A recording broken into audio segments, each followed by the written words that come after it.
Hey everybody, Aaron here. Welcome back to another anime review. Today we look at episode 12 of Youkai Apartment. So I will say this is probably one of my favorite episodes of the show so far.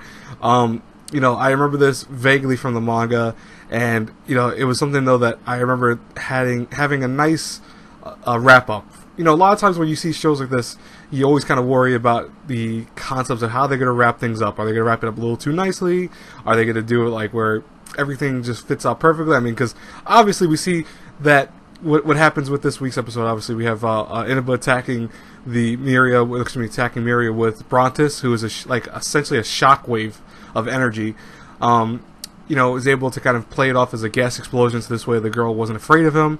Then Inuba tells Akane about what's happening, and Akane gets involved when Miria tries to attack the girl again, thinking it's a girl, but it's actually a paper doll that absorbs all the evil energy he's kind of built up into the doll. So you think, oh, everything's over, everything's been wrapped up nicely, Miria is probably going to be happy now.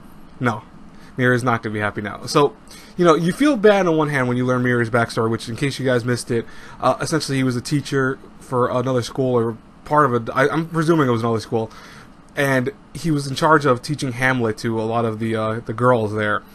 And, they kind of were half-assing the play, and even though everyone was saying, oh, we've done this for many years, etc., he's like, I want you to push yourselves, I want you to have more fun doing it, I want you to kind of shine out there so people will enjoy it more. They get pissed off at that, and what they end up doing is lashing out at him by having it where if he touches them slightly, they start crying, or they start thinking it's like this, and start acting around and saying, oh, he's actually sexually assaulting his students, he's touching them inappropriately, he's making sexual advancements, etc., causing Miria to get the stigma of being this perverted teacher, even though that's not the case. He never did that. When this happens, though, Miria's essence becomes dark. That's where we see the words when he sees in the one room kind of overtake him. But it was more than that. Just it's a concept of it was all the negative energy building up and inserting into himself. The problem is that Miria let that go beyond, and even at the end, near the middle part of the episode, I should say, when Miria's essence was absorbed, all the evil essence that possessed him was absorbed into the paper doll. You see him still have a pity party. You still see him saying, oh, I don't know what to do, why is this happening to me, I don't understand, etc. And Akane says it best, we gotta just leave him alone. And she just walks away, and Inuba also walks away. It didn't wrap up right there. It actually continued on where Miria tried to attack Inuba out of anger and frustration. Even though Inuba's the one who's been showing him the most care and compassion, he still tried to attack him. And luckily, Inuba was able to use Brontis again, knock him out, and hopefully the teacher gets some help that I think he much needs for the most part. But it goes to show you that if you can take anything away from this episode, as a lesson, you can't make excuses. Just because our teacher was basically stigmatized by things, he let it get to him to a point that he actually took it out on people that didn't deserve to be taken out on. He started getting pissed off at all girls. He started getting pissed off at anyone that kind of went against him slightly, namely, Inuba in this sense. And that's not, hey, listen, not all girls are going to treat you the same way as maybe that one crazy group of girls that you were teaching. That's not the case. So, Miria took it to the next level, and I think that was the point of showing it that, okay, yeah, he had the evil spirit possessing him, making things worse, but things were already bad within his heart and soul already to begin with. And then I love near the end, actually, where we learn, no, not really learn, but we get a nice lesson, I think, a nice lifelong lesson that I believe something fiercely. This is something I believe in, too, myself. The guy who looks like Brock, he's got the Brock face, with the eyes closed all the time.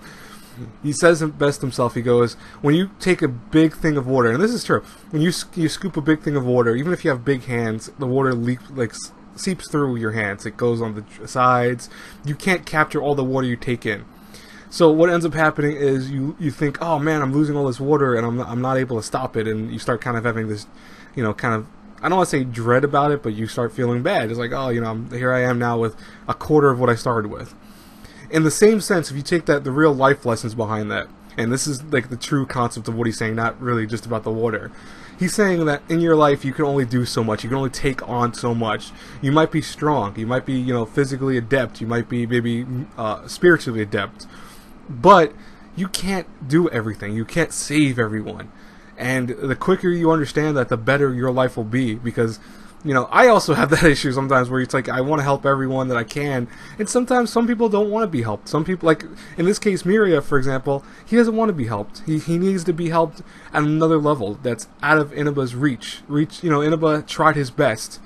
And he was able to at least alleviate some of the pain that Miria is going through. But he's not going to be able to do it all for him. And that's something that he's got to realize too as the series progresses, as he becomes more of a stronger spiritual power user or magic user, that he's not going to be able to save everyone with his powers.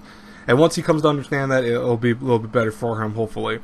But I really like that. I thought that was a nice way to end an episode. And I think that's a really nice, true aspect of why the show should be a slice of life, because it really does deal with some interesting slice of life elements to it that are really, that's a real world issue. A lot of people deal with that. Anyways, guys and girls, I hope, well, besides the magical part, I don't think most people deal with magical summons and things like that, but that's just me. But anyways, I will talk to you guys later. I hope you enjoy the review. As always, please let me know in the comments below. I'm looking forward to next week. I don't know if next week's the finale of the series, or if it's going to be like a kind of a season finale. I don't know, because it's the pool episode. I don't remember that too much from the manga, because I think this is now the point where I'm like completely behind now. That this is where I stopped reading it, because I had at that point not had any further releases for it, so I was like, okay, I can't watch it anymore, so, or can't read it anymore in this case. So it's all new territory after, I think, next week. But if any of you guys know how many episodes this is going up to, please let me know in the comments and tell me where you got that source from. I'm very curious. I will talk to you guys later. I have Fate Apocrypha episode 12 coming out probably in the next hour. I'm gonna go make some food first before I watch it, and then I'll get the review out to you guys as soon as I can. Alright, talk to you guys later. Bye bye, everyone.